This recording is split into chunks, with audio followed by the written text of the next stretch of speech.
Are there aspects to your day that you feel as if you're just, checking the box? Do you ever strive to reach out of your comfort zone, become uncomfortable, and level up? Privileged to be your host, this is Jason Wabick. Now, let's uncheck the box.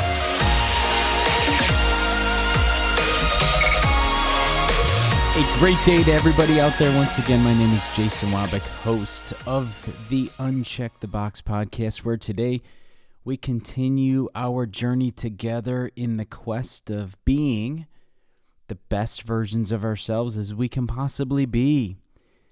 Today, everybody, I'm sharing a testimonial, and it's one of my own. You know, it's been a few weeks. Life just keeps throwing me interesting scenarios after interesting scenarios. And, you know, just as much as, or just when you think you can't juggle everything going on, life teaches you a lesson. And as I say always after my intro, is the quest of being the best versions, because the quest really does start inward, right? It starts with us and each of us being willing and able and open to see what life is trying to tell us, what the universe is trying to tell us, right? And so I've got this story, and I'm going to give the longer version of the story, and because that'll take up the entire episode, which is the perfect platform for the actual full story versus the Reader's Digest version, right?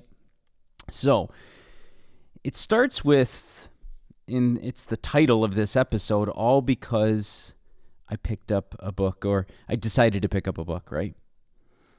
And there was this book that was released end of last year, and the name of the book is The Truth and the Other Lies We Tell Ourselves, and the author is Matthew Whitehead.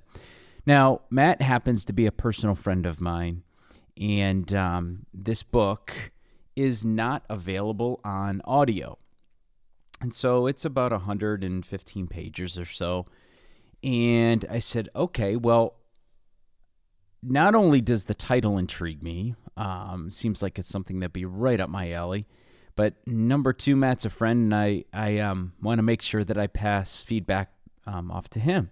Well, there's no audio version, so I said I'm going to have to read this book. Now, for everybody out there that don't know me that well, I never really was a good reader. In school, I was the Cliff Notes kid, and you know, the teacher would throw a curveball question on the test or look for something in the book report that was not in the Cliff Notes and only in the book.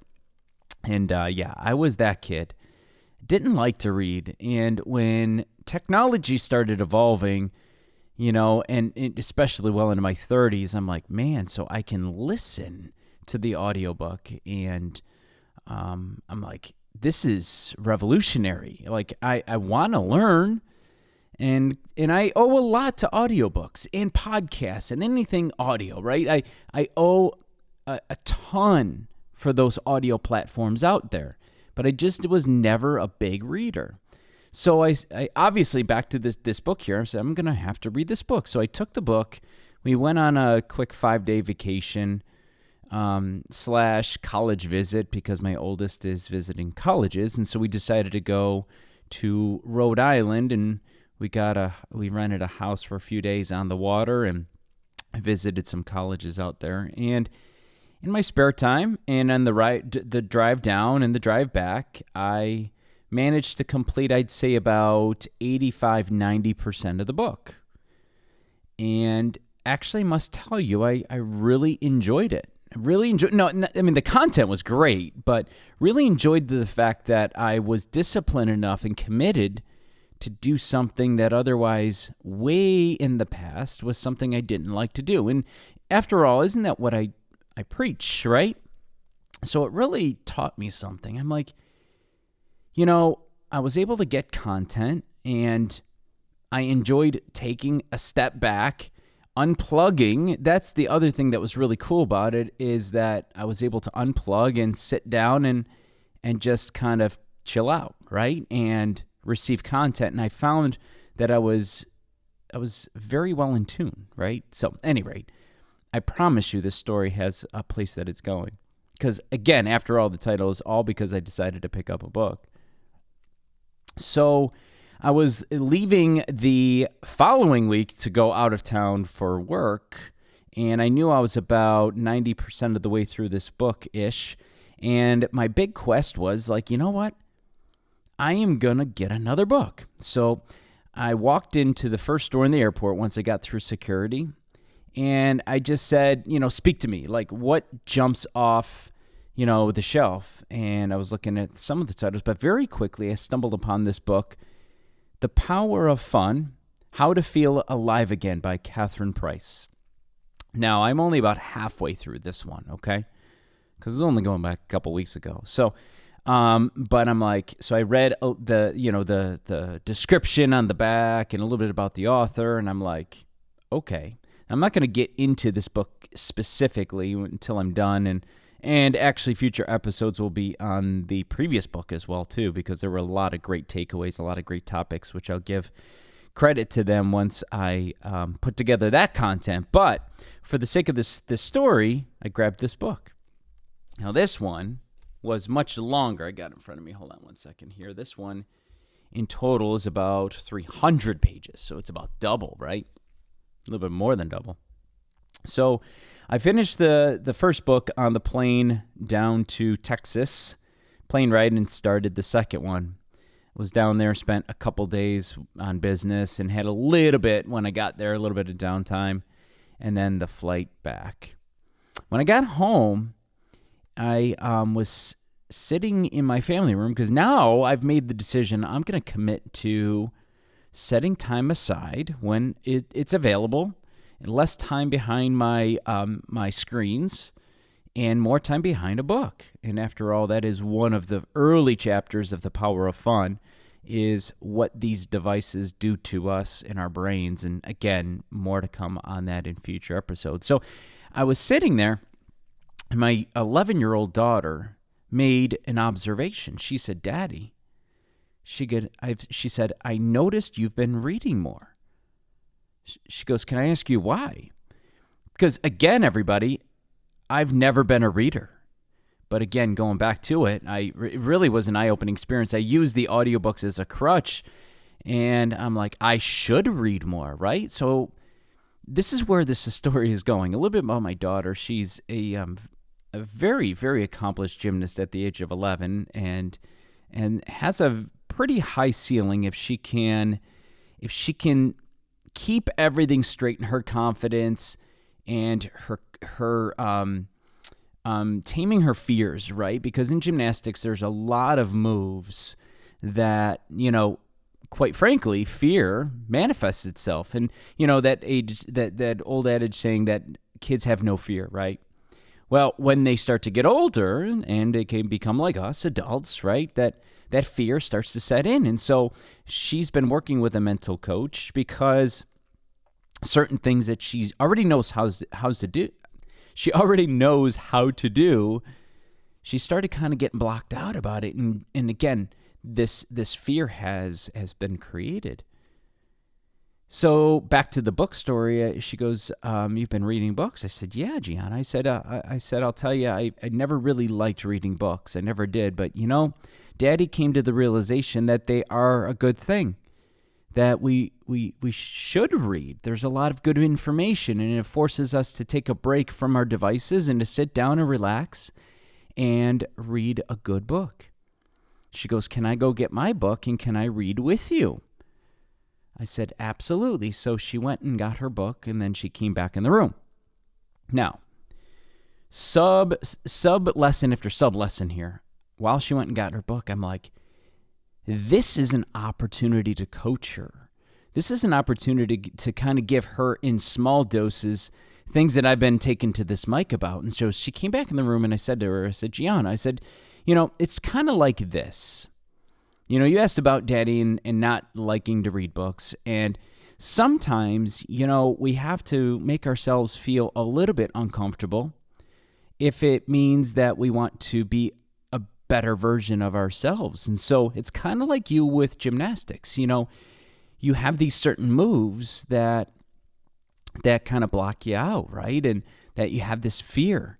I said, isn't it true that there's this element of trusting and kind of being not comfortable, but what? And she goes, uncomfortable. I said, yeah. And so sometimes we're uncomfortable when we do things. And so it's kind of like with me in reading books, but you know what? I'm going to stay committed to this because I see that there's good value here. There's good takeaways. And so for you with gymnastics, sometimes it's a little bit uncomfortable, but over time it starts to become what? And she said, comfortable. I said, exactly. You get it. The next day I dropped her off at practice. And before she exited my vehicle, she turned to me and I go, hey, Gianna. I go, uncomfortable. She gives me this grin and this smile. She proceeds into the door for practice. And then I find out from the coach, he had said that she had a really good practice. She was doing things that he didn't think she would be practicing. It was an out of comfort zone practice, ideal to a T. And she said that our talk helped. I made it make sense to her that sometimes the things we don't want to do is the things we should be doing. It is me reading a book. I know I kind of, again, used it as a crutch to listen to the audio version, but you know what?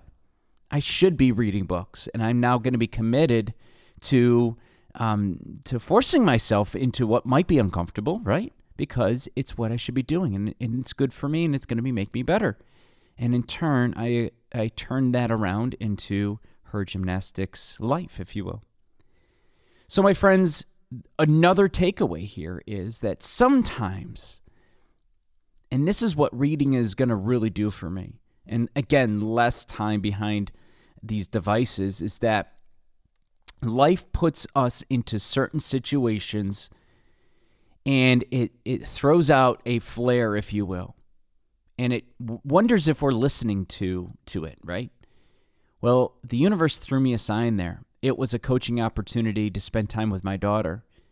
Had I been buried behind my cell phone, which some science has been shown that we would miss these callings, miss these opportunities. Why? Because we're in the middle of a dopamine frenzy in social media or YouTube or whatever it is. Well, my mind was ready and open, and it actually allowed me the opportunity to see the sign, to be present, to be in the moment, and to seize it. My friends, I truly believe that throughout our day, and listen, I get this. We get distracted all the time. When we get distracted, we may not be present. We may not be in a great mindful state.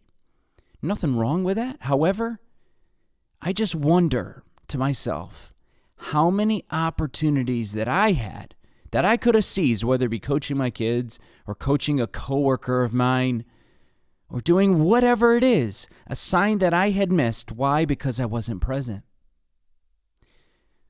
So just because I decided to pick up a book, number one, allowed me the opportunity to make a decision to make myself better. Number two, it allowed my daughter to question why. Number three, it allowed me to coach her on how it is a good thing to be uncomfortable and to be fearful. And number four, it taught me that I would have missed that sign, and it taught me to be present. It taught me how important it is to be plugged in to what's going on in front of me, to live in the moment. Because you see, everybody, if you live in the past is gone, nothing we can do about it. The future, if you dwell on the future, it hasn't happened yet, and there's not a darn thing you can do to predict what's going to take place. All you can do is live in today, live in the moment. So then this way it can inspire and influence your future, but it certainly can't change your past. So everybody, those were key important takeaways on why, or should I say key important takeaways from my decision to start reading. And I'm not going to give up audiobooks, and I'm not going to give up podcasting and podcasts, but I will be intentional, take some time to break away from this technological world we live in and to practice good presence and mindfulness. And everybody, It's already paid dividends for me already. One awesome story. Thank you for listening to my testimony. There's a lot of, again, good takeaways in just that one experience. And I've do not question that there will be more opportunities to come. So my friends, listen, make it a great rest of your day, a phenomenal rest of your week. I appreciate you week in, week out, and the weeks that I can get here. It's been tough lately, no excuse, but I just appreciate you checking in, and I appreciate this platform. So everybody, listen, I hope everything is going well for you, and I will see you next time. Thank you so much, everybody. Take care.